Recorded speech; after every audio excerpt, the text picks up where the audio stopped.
America में नए साल पर 15,000 लोगों को मार डालने वाला साजिश एक्सपोज हुई है। 48 घंटे पहले ऑस्ट्रेलिया में बाप बेटे ने 16 लोगों को मौत के घाट उतार दिया था, मगर अब अमेरिका में 4 लोग मिलकर 9/11 से भी 5 गुना बड़ा हमला करने वाले थे। इसके लिए कट्टर कौम ने जो खौफनाक साजिश रची उसे नाम दिया गया था ऑपरेशन मिडनाइट सन। रिपोर्ट देखिए।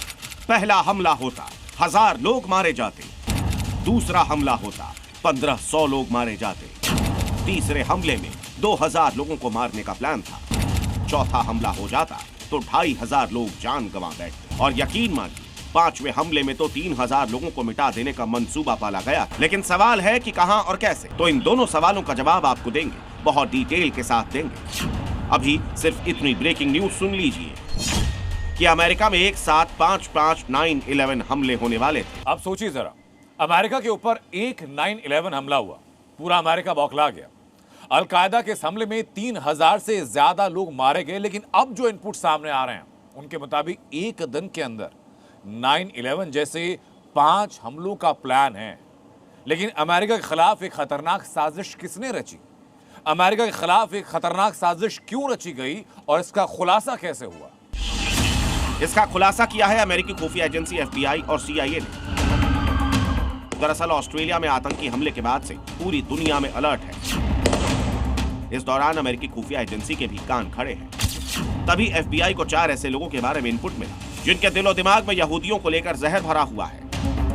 अब चूंकि यहूदियों के खिलाफ ही ऑस्ट्रेलिया में भी नरसंहार हुआ, लिहाजा जांच एजेंसियों ने कट्टर गैंग के इन 4 नफरती चेहरों को हिरासत में ले लिया। इसमें पहला किरदार है टीना लाई, दूसरा किरदार ऑड्री कैरोल, तीसरे किरदार का नाम है जेफरी एरन पेज और चौथे का नाम है डांटे गैफील्ड। अमेरिका में एक दिन में 5 9/11 की साजिश रच रहे इन चारों चेहरों का काम अलग अलग और बेहद खौफनाक था, जिसकी डिटेल हम आपको आगे बताएंगे। पहले ये जान लीजिए कि इनकी साजिश का खुलासा हुआ कैसे। दरअसल कट्टर गैंग की मास्टरमाइंड ऑड्री कैरोल के पास 8 पन्नों का एक लेटर मिला। ये नोट ऑड्री कैरोल ने खुद अपने हाथ से लिखा था। पूछताछ की गई तो अमेरिकी इतिहास की सबसे बड़ी साजिश का भंडाफोड़ हो गया। तो अब दहला देने वाली आखिर ये साजिश क्या थी, इसे ग्राफिक्स के माध्यम से हम आपको डिकोड करने जा रहे हैं।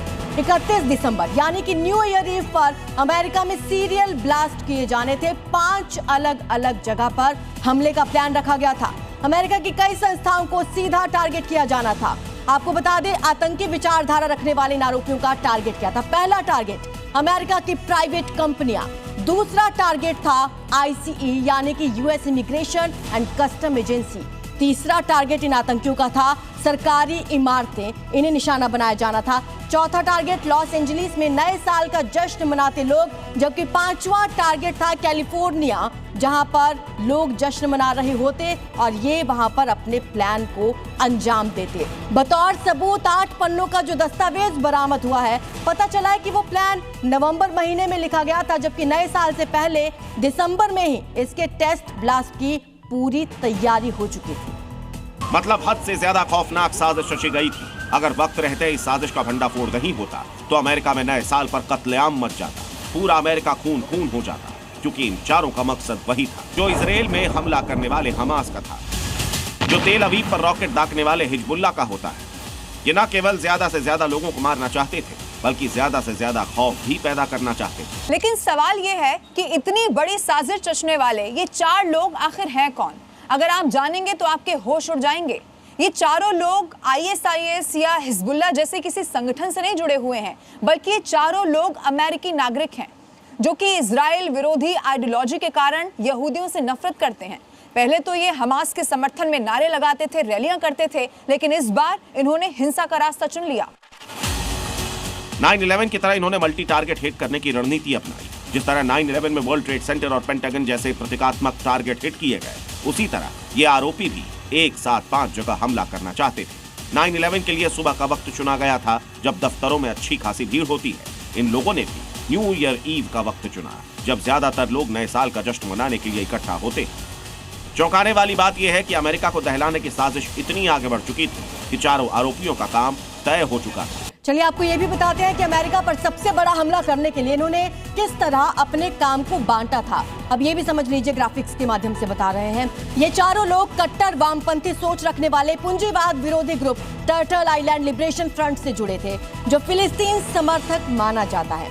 अब साजिश के मास्टरमाइंड ऑड्री कैरोल थी। इसी ने अपने हाथ से 8 पन्ने का साजिश वाला ये पूरा ब्लूप्रिंट तैयार किया था। दूसरे नंबर पर आती है टीना लाई। ये नेटवर्क को जोड़ने वाली अहम कड़ी थी। इसका काम हमले के लिए लॉजिस्टिक और मूवमेंट में मदद करना था। तीसरी है जेफरी एरन। आईडी प्लानिंग, बम बनाने की तकनीक से जुड़े जो भी काम थे वो इसके हिस्से आए, जिसमें ये काफी आगे तक बढ़ चुकी थी। और चौथा नंबर आता है डांटे गैफिल्ड का।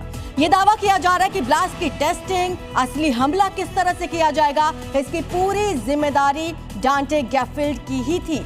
और इसी के जरिए इन सब ने मिलकर ये पूरी प्लानिंग का ब्लूप्रिंट तैयार किया था। अमेरिकी एजेंसियों को पता चला है कि आईईडी की टेस्टिंग के लिए इन्होंने मोजावे रेगिस्तान का दौरा भी किया था। आईईडी बनाने का पूरा प्रोसेस स्टेप बाय स्टेप चल रहा था, जो काफी आगे बढ़ चुका था। इतना आगे कि उसका टेस्ट करने के लिए मोजावे रेगिस्तान का दौरा तक कर लिया था। मास्टरमाइंड ऑड्री कैरोल से कई आईईडी और इसमें इस्तेमाल होने वाली चीजों को बरामद किया गया है। पता ये भी चला है कि हमले की प्लानिंग में पहले सिर्फ 2 लोग शामिल थे, मगर बाद में हमास जैसी सोच रखने वाले 2 और लोगों को साथ में भर्ती किया गया। पहले कागज पर पूरा प्लान तैयार हुआ, लेकिन ट्रायल से पहले ही पूरी साजिश बेनकाब हो गई।